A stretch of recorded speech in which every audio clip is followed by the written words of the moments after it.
Well, digital world, it's finally that time. It is time for Spliced In Later's Top 10 Movies of 2021. Yes, I know, it is coming a little bit later than my last couple ones. As I said, I wanted to give the Kingsman a chance to potentially get on the board. If you've listened to my review of The Kingsman, you know that that's not going to happen. But all's fair in love and war, and here we are. I think it's good that I left it a little bit later as well, because unlike 2020, when the contest was very minimal, in fact, the bottom three movies of my 2020 movies, I probably would not have put on the list on a normal year, but unfortunately I didn't see that much, thanks to reasons that we all know.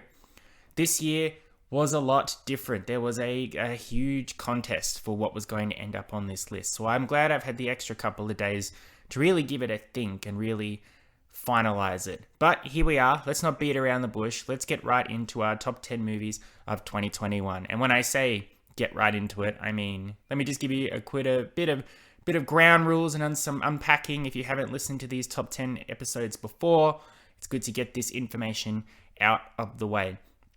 As I said, this is a very contested list. This was one of the hardest ones I've had to do because there has been some good stuff. And if you listen to my episodes, you know that we celebrate a lot of movies on here.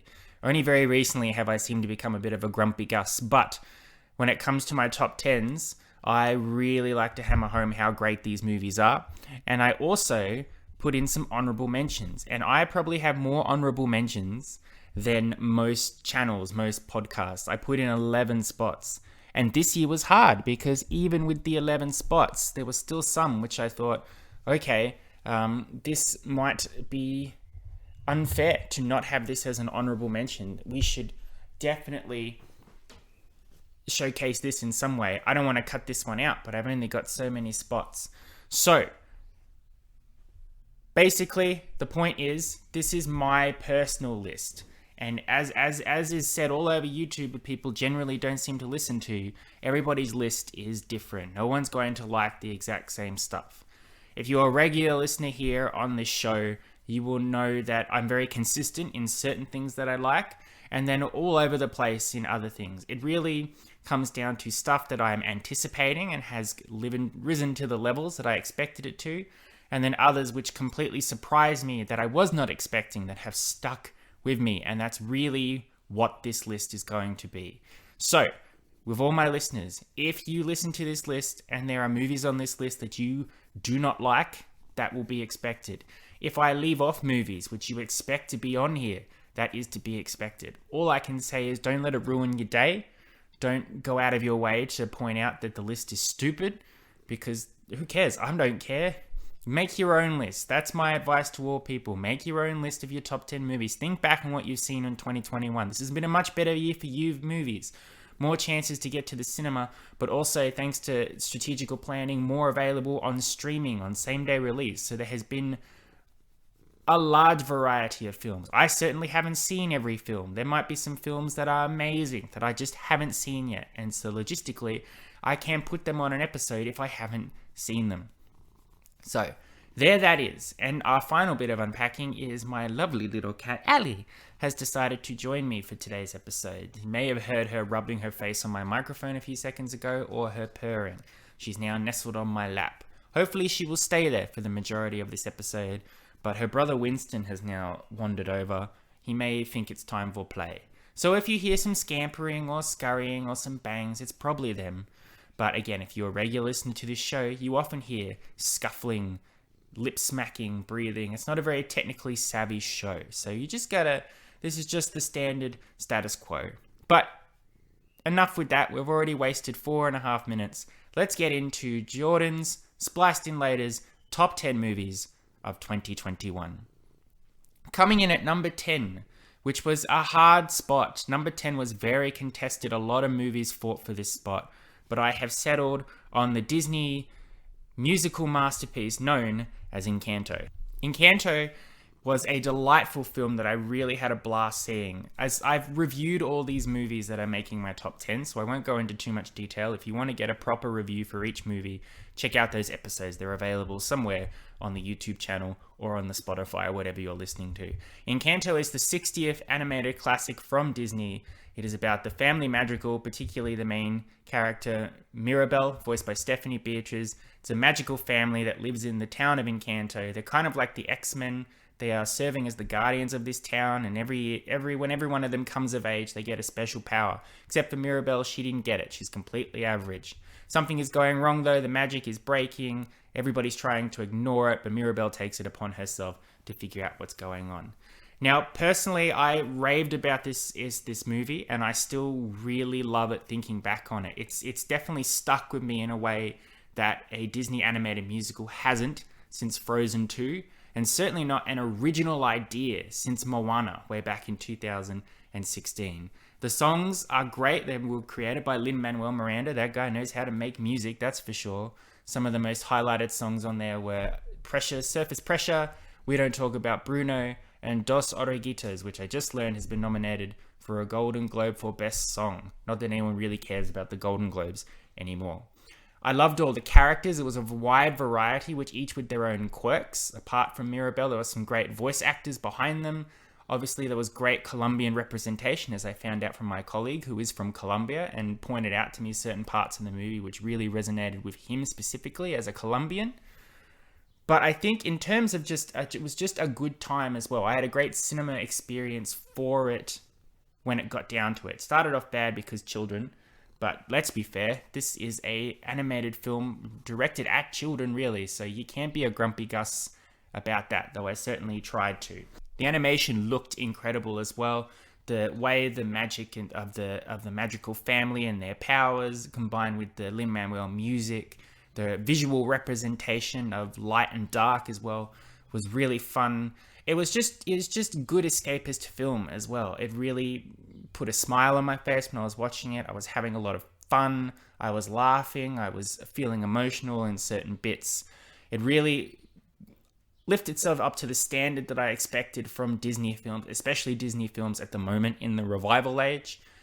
I was really looking forward to that musical, which we hadn't got for quite some time, an original idea, and it really didn't fail to disappoint. So when it came to what was going to be my number 10 film spot, I looked at what was fighting for it and which one I would go back and watch again and which one has not changed in terms of my original reaction to it and my opinion of it. Encanto won that in spades. So there it is. As you'll notice, we're summing this up quickly. We're not going to stumble along too long on each movie, which is because you just want to rank the movies. You don't want me to talk about a movie for 10 minutes and then another for 4. So we'll wrap it up by saying Encanto, great movie, great Disney movie, great animated movie, great musical, and great deservingly spot.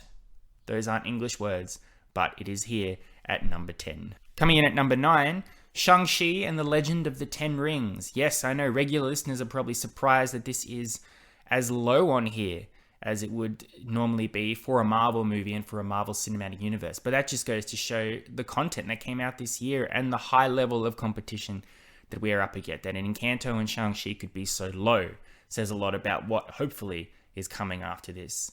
Shang-Chi, the newest MCU film, the 25th, I believe, the first in a while for an original story idea, an original character, tells the story of Shang-Chi, who is just a guy living with his best friend Katie in San Francisco, but oh no, he's not just a guy. He is the son of Wenwu, who is the Mandarin, the leader of the deadly Ten Rings terrorist organization. His father is coming after him. He's been out hiding. He needs to reunite with his sister and go on a journey to find out what happened to their mother and what's going on with their father and protect him from potentially ending the world in his quest to be reunited with their dead mother.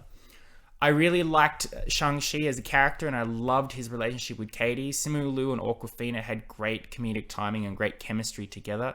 I also really enjoyed the villain Wenwu, as MCU films are notorious for having either really great villains or completely bland, and the bland very much outweigh the very good. But Wenwu was properly developed as a character. He wasn't just a mustache twirling villain. You got his motivations, you got his drive, you felt for him as a character in certain bits. And even when he was going off the deep end and doing his evil stuff. You sort of understood why he was doing it. I didn't love it as much as everybody else across the world did, I think. Everyone was a huge response to it. And I think that is in part as well to the representation of Asian culture as well, which it absolutely did remarkably well. It just, in terms of the MCU formula, it still stuck to that origin story of heroes fighting against a fairly similar bad guy in terms of structure and sound. And then it devolved into a CGI mess of a fight at the end. But we're focusing on the positive here and putting aside that. It was a very, very fun, wonderful new entry into the MCU. The martial arts was great. I love Shang-Chi as a character, and I'm very excited to see him participate in further MCU stuff. I've rewatched Shang-Chi quite a few times, so I'm very familiar with the beat-for-beat structure. And the martial arts showdowns are great, especially ones fighting on the sides of cliffs and high-rise buildings and buses, even if the bus CGI doesn't look particularly great either. I think it really showcased that MCU hasn't run out of ideas. They can really pull anything from the comics, and they know what they need to do. Kevin Feige knows what he needs to do to create a solid new addition to the MCU franchise. Shang-Chi, great, lots of fun, action-packed, funny, smart, great development of characters, and great to be deserving here at number 9. In at number 8 was a surprise for me, Last Night in Soho, directed by Edgar Wright, and technically a horror film, but I would say it's more of a thriller. It is listed as a horror, which is why I didn't want to see it. I was aware of it coming, but I did not want to see this movie in the cinemas at least, but I was convinced to go by a friend who loves Edgar Wright direction as much as I do. But boy, am I glad I did, because it was a fantastic cinema experience. Last Night in Soho tells the story of a young woman, played by Thomasin McKenzie, who travels to Soho in London to pursue her dream of becoming a fashion designer. Soho sucks, especially her roommate. So she moves out of the campus so she can get an apartment and just get some peace. But when she goes to sleep in that apartment, she suddenly finds herself observing, but also kind of inhabiting the body of another young woman played by Anya Taylor-Joy, who lived in the early days of Soho, who gets caught up in this crazy world. She's lured in by Matt Smith's despicable character, and she gets into some really nasty stuff. So Thomasin McKenzie has to deal with that psychological trauma of seeing that and having that haunt her, and then seeing the reflections of it in present-day Soho. She can't get any sleep, because when she tries to sleep, she sees this character. Her psyche starts to fracture, and then eventually culminates in a final psychic break / showdown thing. I really loved the experience of watching this the first time, and I've gone back and watched it again. And even though the twists are kind of obvious the first time you watch it, I didn't really notice them because I was so wrapped up in the story and the direction of Edgar Wright and the performances as well. Thomasin McKenzie and Anya Taylor-Joy are absolutely fantastic. The soundtrack was great as well. The great musical beats of the times that Anya Taylor-Joy is from was great, and it really worked well for setting the mood. The mood is the very important thing about this movie. The music, Edgar Wright's done it before in Baby Driver. He really knows how to influence how you feel and how you react to things based on a musical score and lights and visual representation in this. I'm glad I took a chance to go see it, because it would have sucked to have discovered this years later. And with other films like 1917 or Parasite, I'm like, well, I've already made my top 10 movies. I can't go back and change it and add that on. It's forever recognized that I was wrong, essentially.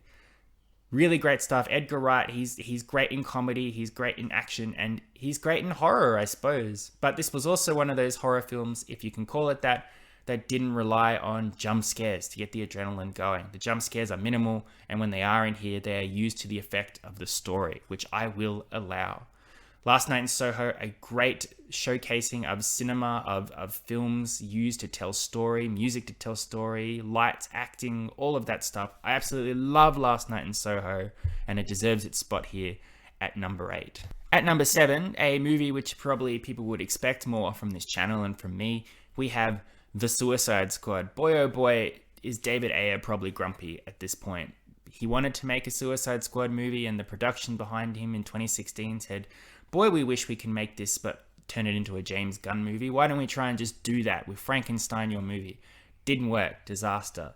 So years later, 5 years later, they say, okay, let's try it again with James Gunn. Maybe that will be effective. Boy, oh boy, was it actually effective? In true James Gunn style and a homage to gritty, grindhouse, pulpy, violent films, The Suicide Squad tells a very simple story of a group of criminals, bad guys, who are forced by Amanda Waller with bombs in their necks to go on a mission to Corto Maltese. They have to go and break into a secret compound and find out what Project Starfish is and eliminate it because it is a threat to America. James Gunn takes his unique comedy and style that has worked so well with the Guardians of the Galaxy and puts it into the Suicide Squad, and we all knew it would be effective. But he also embraces that mature audience, R-rated style. There is over-the-top violence, blood, gore, jokes of a nature that children should not be listening to, attitudes, resulting explosions and things, which, yeah, this is not for children. Children should not watch The Suicide Squad. But for adults and people with their minds in the gutter, boy oh boy will they get a lot out of it. The characters as well, James Gunn really mined the D squad for comic book characters who are not very well known. Harley Quinn, of course, is back because she is the star, and Margot Robbie is really great in this as Harley Quinn. The movie even made Rick Flag a likable and intense and wonderful character to experience, something that did not work in 2016 Suicide Squad. And then aside from that, Idris Elba is great as the new de facto protagonist, Bloodsport. We had our scene stealers like King Shark and Polka Dot Man and Ratcatcher. And then the fact that the final battle in here is the Suicide Squad versus a giant starfish called Starro is just wonderful. Very violent, very over the top, very silly, but also full of the heart and emotion and warmth that you would expect from a James Gunn movie. All that Guardians of the Galaxy style humor and heart is all here, just with the benefit of mind-blowing action and blood and violence and silliness. This is the Suicide Squad. Characters die. There's a whole bait and switch here about who's going to live and who's going to die, which is what you want. The whole appeal of the Suicide Squad is that these characters are expendable and should and will die. And boy, oh boy, do they do that. But you find the ones that you like the most and you spend the movie going, please don't kill them. The Suicide Squad is pure, unadulterated, violent fun. And wonderfully, it is here at number 7. Coming in at number 6 is The Green Knight. Now, this is a movie that I have seen dominating people's top 10s all over YouTube, and quite rightly so. The Green Knight is a masterpiece of a movie. In terms of my personal preference, it's not a movie that I will be rewatching a lot, but it is something that I absolutely appreciate as a cinematic experience and is a testament to movie making. But I also acknowledge this movie is not for everyone. I know a friend who absolutely despises the movie. He thinks it's the worst thing he's ever seen. And he's allowed to think that because movies from A24 aren't really designed for general audiences. They made the movie a ghost story, which is just Casey Affleck under a bedsheet. And everyone thought it was the most boringest thing of all time, when actually it's one of the greatest movies ever made. But we're not talking about the ghost story, we're talking about The Green Knight. The Green Knight is an adaptation of an Arthurian poem fable of Sir Gawain from King Arthur's court, who has to go on a quest to confront the mysterious, magical, creepy as hell Green Knight, a tree wooden figure who he defeated in a duel, who says, okay, now you got to come back in a year and I'm going to chop your head off. So Gawain has to go on a very surreal journey full of strange encounters with mystical, odd people, with very strange imagery, very strange atmosphere, while also analyzes what it is to be a hero. What is a hero? Is Gawain a typical hero? Is he just a guy? Is he able to do what's good or bad? And what does that even mean? It is a thinking person's movie for sure. If you're after just a King Arthur movie where King Arthur beats some bad guys for truth and justice, this isn't it. This is a movie that takes its time, that focuses more on Dev Patel showcasing his magnificent acting abilities, reacting to things, really creeping you out in certain instances or making you think about what it is that you're seeing. What's the point? What's the imagery? Is there more to this than meets the eye? Which, of course, it is. Delving in a finale which will definitely leave you scratching your head if you weren't paying attention. But if you were, definitely giving you time to think afterwards and go, boy, oh boy, was that an experience. I really think The Green Knight is a testament for movie making as an art form, rather than just for the general public, just to have something to enjoy.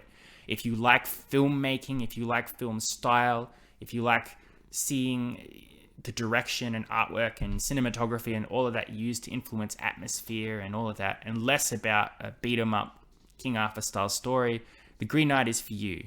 But it is not for you, if you get my meaning as well. It's certainly something that is not recommended for everybody. But if you're like me and you like movies, you will like The Green Knight. You will appreciate it for what it is.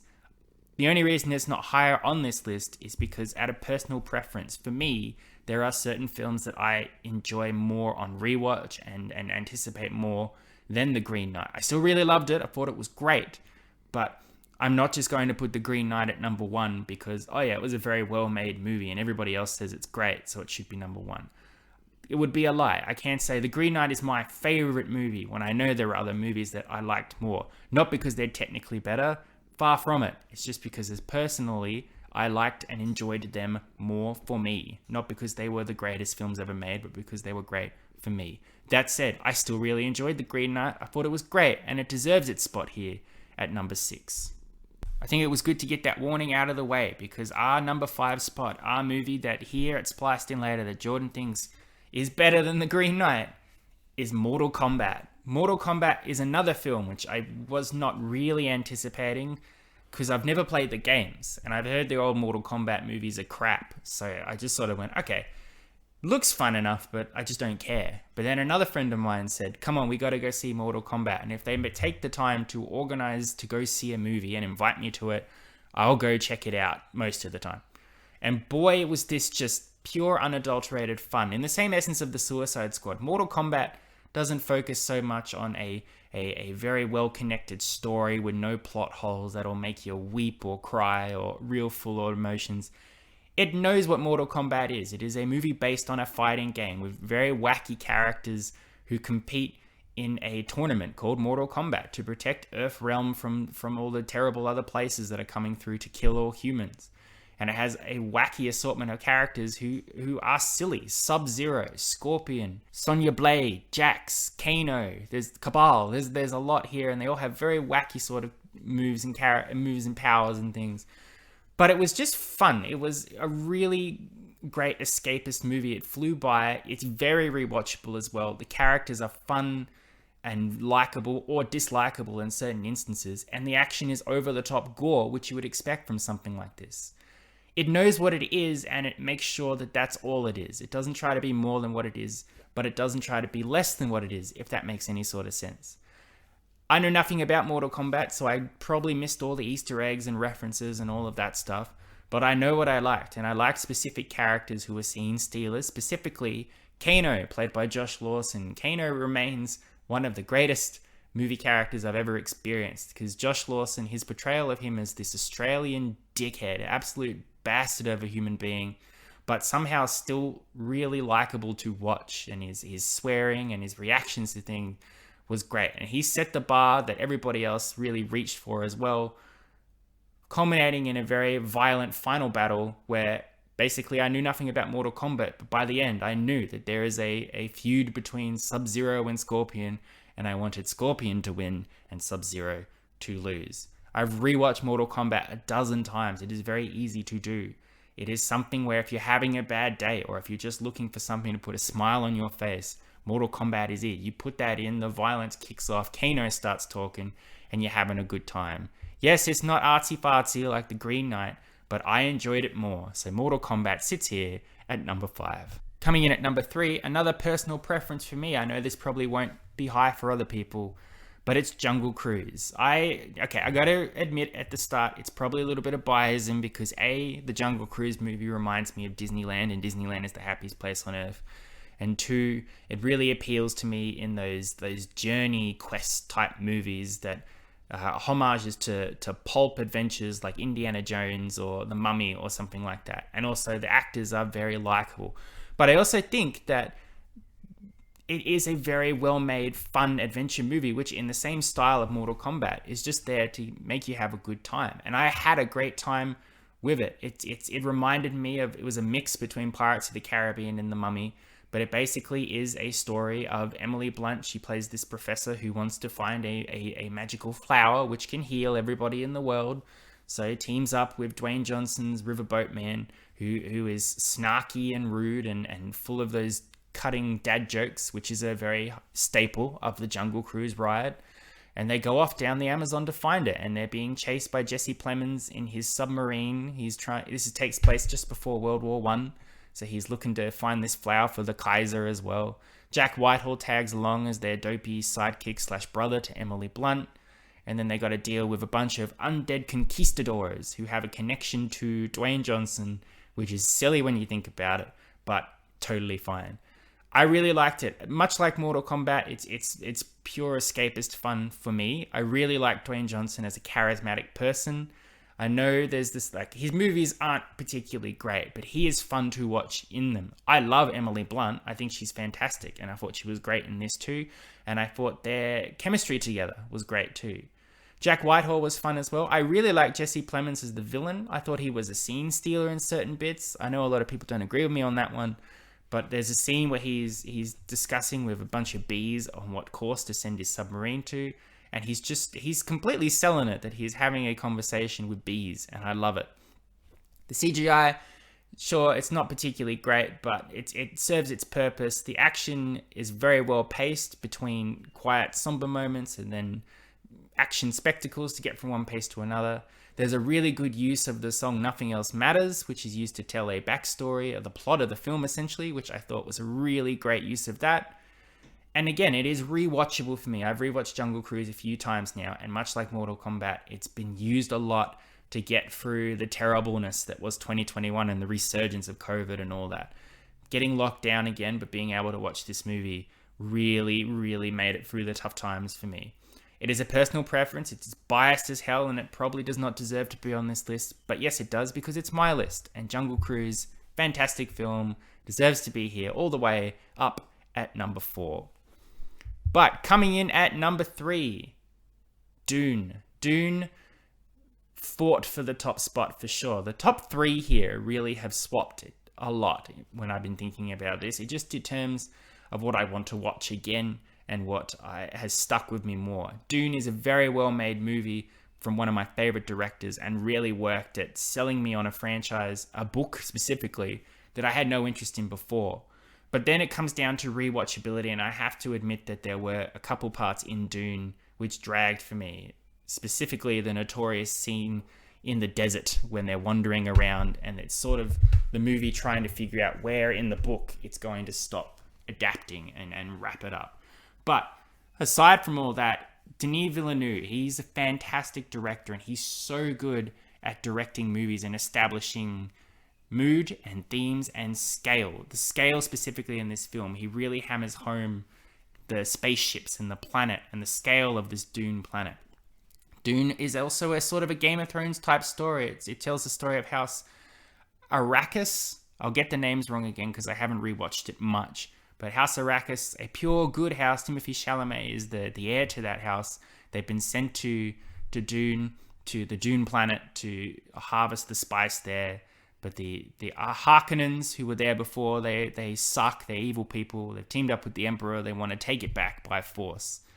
Actors in here are great. Timothée Chalamet, Oscar Isaac, Josh Brolin, Jason Momoa, Stellan Skarsgård, Dave Bautista. It's a great bunch of people. Zendaya is good for the 2 seconds of screen time she actually has. I've been told that Dune is unadaptable for a movie because the subject matter is so thick and heavy, and if you watch the movie without reading the book, you wouldn't understand what's going on, but I got it completely. What really worked for this, and what I think is interesting to note, is how matter-of-factly Denis Villeneuve approaches the subject matter for Dune.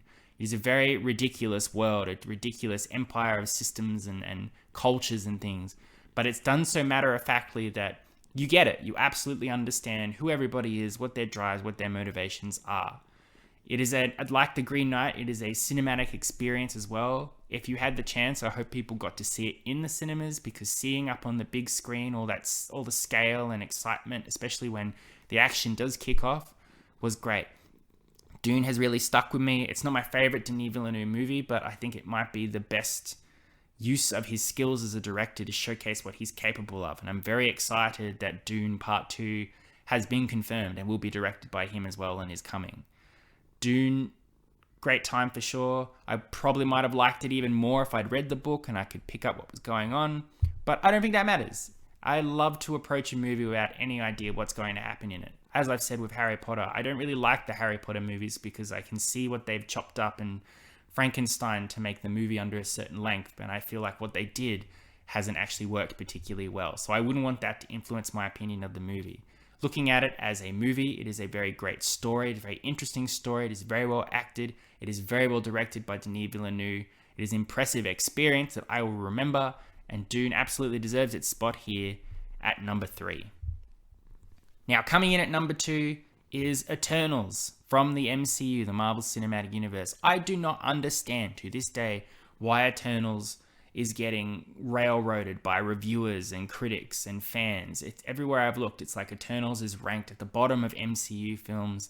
There's this talk that it's the first major stumble of the Marvel Cinematic Universe, that it's a really bad film and no one should go see it.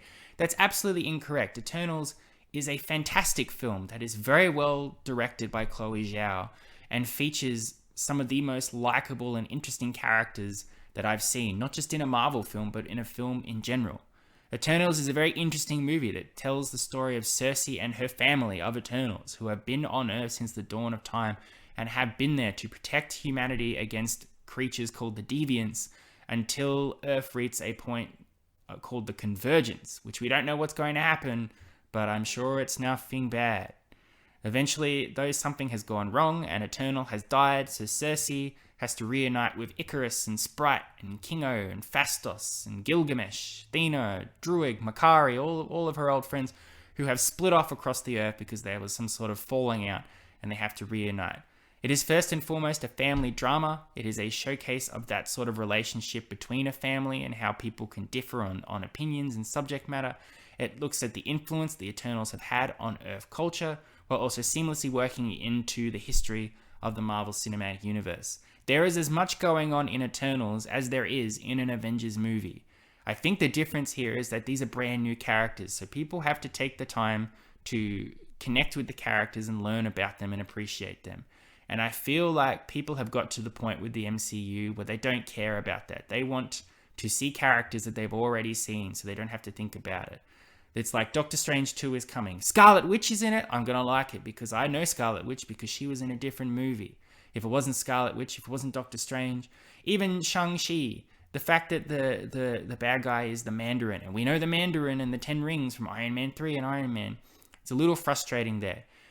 It is very well acted. The actors were fantastic in it, and I really liked that emotional struggle and conflict between them as they got to the essential point of the movie and what side they were going to take.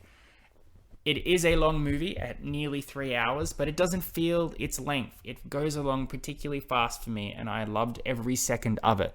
I think Eternals is being railroaded. I feel like people are making a decision about it before they see it.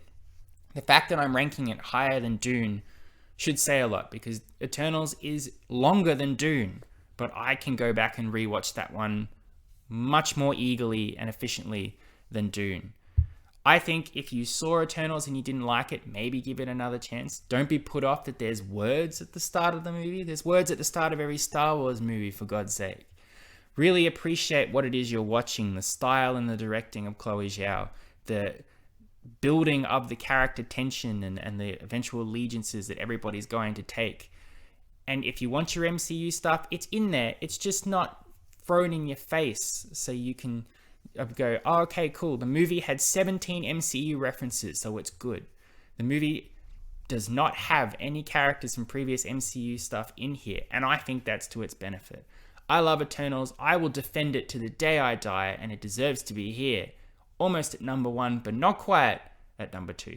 All right, we're about to get to our number 1, and if you're a regular listener on this show, you probably know exactly which one it's going to be. But we've got to get our honourable mentions out of the way. And I would like to say in advance that all of these movies are great and could at any other time be on this list if I was so inclined. This list, as with all other years I've made, will change depending on what movie I watch again, what comes up, what comes to me in the dead of night while I'm sleeping goes, remember this part in this movie? That was pretty great. That's why I have 11 spots for my honourable mentions, because movies are great. And there are so many of them at the moment that just narrowing things down to 10 sucks. So why not take a moment to honour, very briefly, other movies that came out that also, in their own respective way, ruled. Now, some of these I didn't review on the channel because I didn't have time to, but they're still great, and I would love to have done an episode on them. So if I read off anything that you'll go, oh, I haven't heard him talk about that, why not go and watch the movie? And then you'll see what I mean. We got Judas and the Black Messiah, a very powerful, great movie that was nominated for an Academy Award, about starring Daniel Kaluuya and Lakeith Stanfield, about the Black Panthers, which is great. Raya and the Last Dragon, a solid Disney film.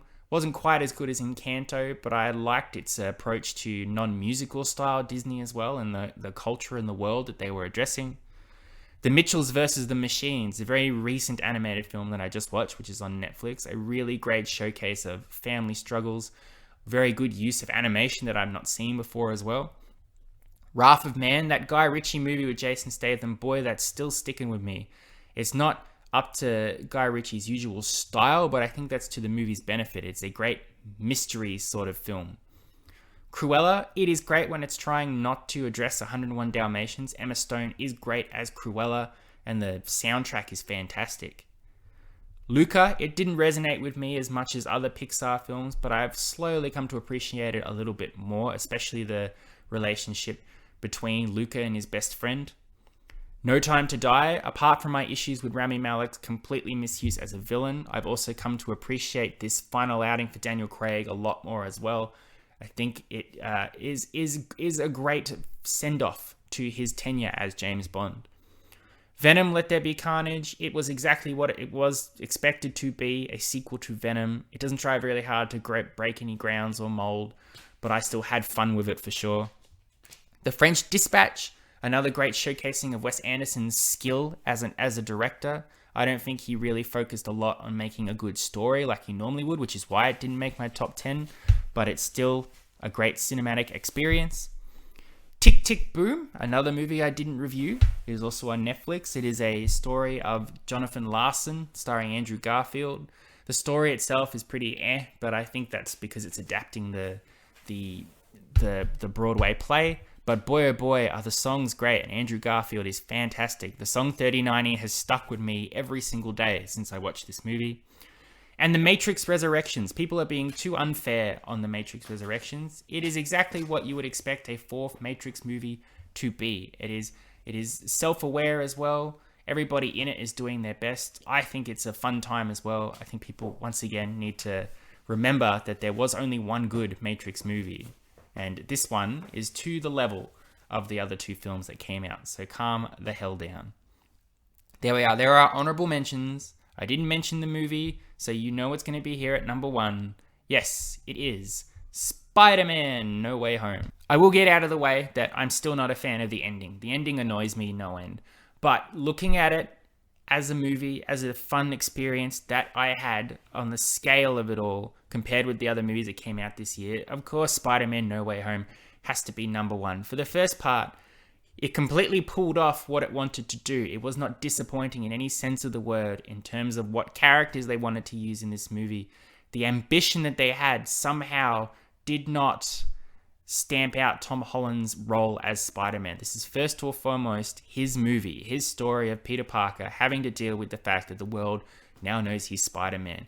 And his desperate plea to Doctor Strange to make the world forget that has accidentally cracked the multiverse, and villains from other Spider-Man franchises have been falling through. And he has to find a way to deal with them somehow in the Tom Holland Peter way that he would, which is to help people, no matter how violent and evil they are. Tom Holland shines in this movie. He's fantastic. His relationship with MJ and Ned is also not pushed aside to focus on all the guest stars. The fact that there are up to 5 villains in this movie and no one feels underused or overshadowed is great. There are certain villains, obviously, that take more of a center stage, that take more of a role in the story than others, but no one feels like they're just here just to be, oh, look, remember this from this? Everybody serves a point to their movie purpose. The relationship between Peter and Doctor Strange was great. It was a new type of relationship and highlights how great Doctor Strange is as a character. You may hate him, but he's still a great character to watch, especially his relationship with other characters. Everybody of the supporting cast of Peter's family, Aunt May, Happy Hogan, they all got their moments to shine as well. Even some other cameos for other characters were thrown in here. And it somehow, the story never felt overstuffed, it never felt overpaced. It rocketed along from one point to another very matter-of-factly and seamlessly. The emotion was there, the humor was there, the balance was just right, culminating in a very satisfying final showdown between all of our players, which, if you're a big Spider-Man fan, and if you've been watching Spider-Man movies since the early 2000s, you're going to like what you see. But if you haven't seen all of that, you won't be confused. You'll still understand what's going on. You'll still get the point. I didn't expect this to work the way it did. I was notoriously against what I thought was going to happen in the movie. And even though it did indeed happen in the movie, it pulled it off in a very competent and satisfactory way. It is the most rewatchable movie of 2021. It is the most entertaining movie of 2021. It is the most satisfying movie of 2021. And despite my opinion on the ending, it absolutely 100% has to be Spliced In Later's top movie of 2021. There you are. Thank you very much for listening. I hope you've enjoyed. I've managed to keep it at a relatively satisfactory 40-ish minutes, which was my goal, so I'm happy about that. As I said, this is my list. This isn't yours. If I've said things that annoyed you, I don't care. If I've missed out movies that you wanted to be on the list, I don't care. Make your own list. And if you really want to let me know what's correct, tell me that list, and I will look at it. But I'm sure you won't. Maybe one or two of you will. Otherwise, that's it. That is a wrap on our 2021 content. It's been a much more satisfactory, happy year for movies than 2020. It is more the type of year that I wanted to see when I started this podcast. We're not quite there yet. As I record this episode, 2 movies that I plan to see in January have been pushed to March and April respectively. Whether that is because of COVID or because of other reasons, I don't know. But it looks like we're headed in that direction again, which is annoying. However, there's still a ton of movies that should come out. And the fact that more movies came out last year than I expected to, really, I'm quietly optimistic that we'll have great more content coming for you this year. Reviews every other week or so, topped with my usual episodes. We got to finish off our Disney ages. I want to keep talking about the MCU. Want to keep doing some other rankings for stuff that isn't year by year. And whatever else comes to mind during that time, I'll be sure to hastily record it without any plan or preparation, as is the way of Spliced In Later. But as always, thank you very much for listening. Thank you for another wonderful year, and I look forward to another year of good movies, good TV, good content for me to rabbit on about, and hopefully you will listen to. As always, I appreciate everybody who listens, whether it's for one episode or consistently. It always means a lot to me, so thank you very much. Until the next time, stay safe, stay kind to one another. I love and appreciate you as always, and I will see you on the next episode of Spliced In Later. Adios, muchachos. I'll catch you next time.